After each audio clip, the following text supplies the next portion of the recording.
बिहार विधानसभा चुनाव जैसे जैसे नजदीक आ रहे हैं वैसे वैसे राजनीति का पारा भी लगातार चढ़ता जा रहा है। हर पार्टी अपने उम्मीदवारों के नाम फाइनल करने में जुटी हुई है और टिकट बंटवारे को लेकर के अंदरूनी कलह भी सामने आने लगी है। इसी बीच कांग्रेस पार्टी ने अपनी नई लिस्ट जारी कर दी है, जिसमें 6 उम्मीदवारों के नाम का ऐलान किया गया है। इस तरह कांग्रेस अब तक कुल 60 सीटों पर अपने उम्मीदवार उतार चुकी है। कांग्रेस की नई लिस्ट में जिन चेहरों को जगह दी गई है उनमें वाल्मीकि नगर से सुरेंद्र प्रसाद कुशवाहा, अररिया से अबीदुर रहमान, अमौर से जलील मस्तान, बरारी से तौकीर आलम, कहलगांव से परवीन कुशवाहा और सिकंदरा सीट से विनोद चौधरी का नाम शामिल है। यह लिस्ट ऐसे समय में आई है जब बिहार में राजनीतिक हलचलें अपने चरम पर हैं। इंडिया गठबंधन के भीतर सीट बंटवारे की बातचीत लगभग तय हो चुकी है। कांग्रेस इस बार लगभग 60 सीटों पर चुनाव लड़ने की तैयारी में है, जबकि बाकी सीटों पर आरजेडी, वाम दल और अन्य सहयोगी पार्टियां मैदान में होंगी।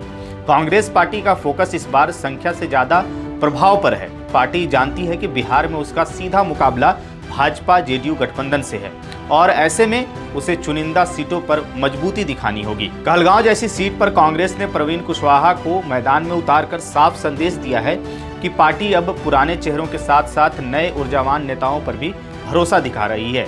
वहीं सिकंदरा सीट पर विनोद चौधरी का नाम पार्टी की सामाजिक समीकरणों को साधने की कोशिश को दर्शाता है।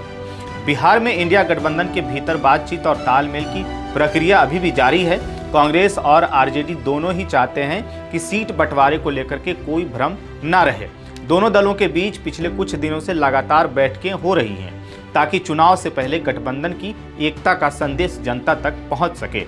कांग्रेस का मकसद है कि जो भी सीटें उसे मिली है वहां संगठन को मजबूत किया जाए। वहीं आरजेडी की ओर से तेजस्वी यादव खुद पूरी प्रक्रिया पर नजर रख रहे हैं। कांग्रेस ने इस बार टिकट वितरण की प्रक्रिया को लेकर के भी पूरी तरह से पारदर्शिता दिखाने की कोशिश की है। पार्टी के अंदरूनी सूत्रों के मुताबिक उम्मीदवारों के चयन में स्थानीय समीकरण, सामाजिक प्रतिनिधित्व और पिछली बार के प्रदर्शन को ध्यान में रखा गया है। वाल्मीकि नगर और अररिया जैसी सीमावर्ती सीटों पर ऐसे चेहरे को चुना गया है जो न केवल स्थानीय मुद्दों से परिचित हैं बल्कि लोगों के बीच लंबे समय से सक्रिय भी हैं। किसी भी चुनाव में टिकट वितरण के समय कुछ असंतोष उभरना स्वाभाविक होता है। बिहार में भी कुछ जगहों पर ऐसे हालात बने जब कुछ पुराने कार्यकर्ता खुद को नज़रअंदाज महसूस करने लगे, लेकिन पार्टी नेतृत्व ने तुरंत स्थिति को संभाल लिया। कांग्रेस के वरिष्ठ नेताओं ने स्पष्ट किया है कि हर फैसले के पीछे रणनीतिक सोच है और हर कार्यकर्ता पार्टी के लिए अहम है। दूसरी ओर आरजेडी प्रमुख लालू प्रसाद यादव और उनके बेटे तेजस्वी यादव भी लगातार बैठकों में व्यस्त हैं। उनका मकसद है कि गठबंधन में किसी भी तरह की दरार ना दिखे और जनता तक यह संदेश जाए कि इंडिया गठबंधन पूरी तरह से एकजुट है। पटना के 10 सर्कुलर रोड पर पूरे दिन भर पार्टी कार्यकर्ताओं की भीड़ लगी रहती है। लालू यादव अपने अनुभव के साथ उम्मीदवारों को दिशा दे रहे हैं, तो वहीं तेजस्वी यादव युवा जोश के साथ प्रचार रणनीति को संभाल रहे हैं। बिहार की राजनीति हमेशा से जातीय और सामाजिक समीकरणों पर आधारित रही है। कांग्रेस और आरजेडी दोनों जानते हैं कि जनता तक सीधा संवाद ही जीत की कुंजी है, इसलिए दोनों दलों ने अपने स्टार प्रचारकों की भी सूची तैयार कर ली है। राहुल गांधी, मल्लिकार्जुन खड़गे और प्रियंका गांधी भी बिहार में प्रचार कर सकते हैं। वहीं तेजस्वी यादव की सभाओं में युवा वर्ग इस समय काफी बड़ी संख्या में जुट रहा है। इस चुनाव में कांग्रेस और आरजेडी दोनों दल एक ही मकसद के साथ आगे बढ़ रहे हैं।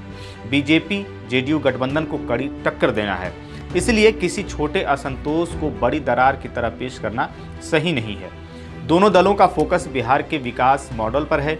रोजगार, शिक्षा, स्वास्थ्य और किसान नीतियों पर इस बार प्रमुख नजर है और ये प्रमुख मुद्दे रहेंगे भी। कुल मिलाकर के बिहार विधानसभा चुनाव 2025 बेहद दिलचस्प होने जा रहा है। कांग्रेस ने अपनी पूरी रणनीति को साफ कर दिया है। कम सीटों पर लड़ेगी, लेकिन हर सीट पर मजबूती के साथ। आरजेडी के साथ तालमेल बनाए रखकर पार्टी चाहती है कि इस बार का चुनाव केवल सत्ता परिवर्तन नहीं बल्कि विचार परिवर्तन का प्रतीक बने। इस पूरे मामले पर आपकी क्या राय है? कांग्रेस की लिस्ट पर आप क्या सोचते हैं? कमेंट में हमें जरूर बताइएगा। मेरा नाम है जानिसार खान, आप देख रहे थे द हिंदी टॉक। बाकी ऐसे ही तमाम वीडियोज़ के लिए चैनल को सब्सक्राइब करिए और हमें इंस्टा, फेसबुक और एक्स पर भी फॉलो कीजिए।